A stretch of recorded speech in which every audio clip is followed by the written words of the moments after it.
Isang dalagitan na buntis matapos umanong gahasain ng ama ng kanyang matalik na kaibigan sa Carmona, Cavite. Arestado at sinampahan na ng reklamo ang suspect na todo tanggi sa paratang. Saksi si JP Soriano. Halos madurog ang puso ng inang itago natin sa pangalang Letty nang malamang hinalay at nabuntis pa ang 12 taong gulang niyang anak na itago natin sa pangalang Rose. Kwento ni Letty, ilang buwan na raw siyang nababagaba sa biglaang paglaki ng tiyan ni Rose na inakala niyang mayoma lang. Nang ipa-ultrasound, lumabas na 8 buwan na itong buntis. Tumulo ang luha ko. Hindi ko anong gagawin ko kung iuuntog ko yung ulo ko sa dingding. Dahil bigla ko na siya. Hindi ko akalain. Isipin niyo 12 anyos.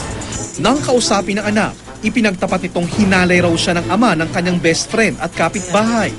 Sabi masakit sa magulang niya nangyari sa anak ko. Gusto ko magkaroon siya ng pag-ano siya, gumawa sa kanya. Sinira niya buhay ng anak ko. Hindi ko maisip bakit gano'n. Tutuusin pa parang anak na nahuyan. Sa salaysay ni Rose sa Women and Children Division ng Carmona Police, nakita niya raw ang 47 anyos na sospek na si Nelson Rialosa nang minsang bisitahin ng best friend na isang kapitbahay. Sinabi raw ni Rialosa na wala ang kanyang anak kaya aalis na sana si Rose. Pero hinila niya na po ako bigla.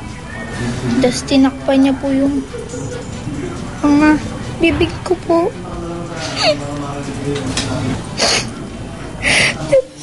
Inubahan niya na po ako. Hindi na po ako makagalaw.